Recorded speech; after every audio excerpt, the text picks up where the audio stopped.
দেশটা কি আওয়ামী লীগের একার? দেশটা কি শুধুমাত্র আওয়ামী লীগের একার নাকি? দেশটা কি শুধুমাত্র মুক্তিযোদ্ধার বা মুক্তিযুদ্ধ পরিবারের শুধুমাত্র এই দেশ? এই দেশে কি বাকি যে মানুষগুলো আছে ওই মানুষগুলার কি আসলে এই দেশের না? তারা কোথা থেকে এসেছে এখানে? তারা কি রোহিঙ্গার চাইতে অতরফ? মানে তাদের কি এদেশে কোনো কথা বলার অধিকার নাই? তাদের মানে এদেশের কোনো সুযোগ সুবিধা ভোগ করার অধিকার এদেশে নাই? তাহলে তাদেরকে দেশে রাখার কারণ কি? তাদেরকে দেশ থেকে বের করে দেওয়া হোক অথবা তাদেরকে শেষ করে দেওয়া হোক। দুইটার একটা কাজ সরকারের বেছে নেওয়া উচিত। কারণ এই যে এতগুলা লোক এই যে কোটা সংস্কার আন্দোলন করে যাচ্ছে, কোটা বিরোধী আন্দোলন করে যাচ্ছে, পুলিশ দিয়া দমন পীড়ন করার যে একটা প্রচেষ্টা চালাচ্ছে, এটা আসলে কোনো সভ্য মানুষ বা সভ্য কোনো সরকারের হতে পারে না। এরা একটা অসভ্য, একটা গর্দভ, ঐতিহাসিক, মানবতা বিরোধী কঠিন পর্যায়ে এরা পড়ে, এই সরকার পড়ে। আর যারা কোটার পক্ষে যারা কথা বলো, তোমরা কি সত্যিকার অর্থে কোনো বাবার ওরজাত সন্তান কিনা? এটা নিয়ে একটা জনমন প্রশ্ন আছে যে তোমরা কিভাবে কোটার পক্ষে যাও। কারণ তোমার সন্তানও তো আগামী দিনে এই ভুক্তভোগী হতে হবে, তোমার পরিবারের সদস্য হতে হবে, তোমার ভাইয়ের ছেলে হতে হবে, বোনের ছেলে হতে হবে, তোমার আত্মীয় স্বজনের মধ্যে এই কোটা নামক যে অভিশাপ, সে অভিশাপে অভিশপ্ত হবে। তাহলে তোমরা কিভাবে এই কোটার পক্ষে কথা বলো? তোমরা কি আসলে মানুষ? তোমাদের মধ্যে কি মনুষ্যত্ব বোধ আছে? তোমরা কার স্বার্থে কথা বলো? আওয়ামী লীগ মানেই কি শুধু মুক্তিযোদ্ধা? মুক্তিযোদ্ধা মানেই কি শুধু আওয়ামী লীগ? 18 কোটি জনগণ মানেই কি মুক্তিযোদ্ধা?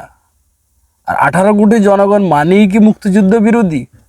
তাহলে কার স্বার্থে আইনগুলা করা হচ্ছে? এবং এই যে কোমলমতি শিক্ষার্থীরা যে আন্দোলন করছে, যে বিরোধিতা করছে গণতান্ত্রিক পদ্ধতিতে, সেই গণতান্ত্রিক পদ্ধতির সেই আন্দোলনের মধ্যে কার ইন্ধনে বাধা দেওয়া হচ্ছে? পুলিশ ওরা কি মানুষ? যেই পুলিশ সদস্য শিক্ষার্থীদের উপরে যে অন্যায় অবিচার করা হচ্ছে, তাদেরকে রাস্তায় নামতে দেওয়া হচ্ছে না, তাদের সরকারি কোষাগারের অর্থ দিয়ে যে অস্ত্রশস্ত্র কেনা হয় সেটা যদি শিক্ষার্থীদের উপরে চালানো হয়, তাহলে এই পুলিশ ওরাও কি মানুষ?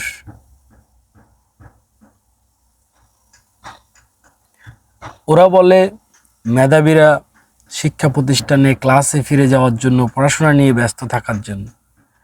একটা ছেলে একটা মেয়ে সারা জীবন 15, 16, 17, 18 বছর পড়াশোনা করে, 17, 18 বছর পড়াশোনা করে যখন সে কোটা নামক এই অবিচারের শিকার হবে, তখন তার পড়াশোনার কোনো মূল্য আছে বলে আমি মনে করি না। আসুন এই কোটাকে অচিরেই মাটির সাথে মিশিয়ে দিন। এই রায়, কোনো রায় আসলে এটা মানব রচিত যে রায়গুলা, এই যে সরকার কর্তৃক যে রায়গুলা হচ্ছে বারবার, আওয়ামী লীগের কি এই দেশটা পুরোটা কি আওয়ামী লীগের নাকি? পুলিশ আওয়ামী লীগের, প্রশাসন আওয়ামী লীগের, বিচার ব্যবস্থা আওয়ামী লীগের, চিকিৎসা খাত আওয়ামী লীগের, শিক্ষা খাত আওয়ামী লীগের, দেশটাই আওয়ামী লীগের হয়ে গেছে। আর বাকি সবগুলা হয়ে গেছে রিপিউজি, হতাশ। যারা আওয়ামী লীগের চামচামি, দালালি করো, তাবেদারি করো, পা চাটো,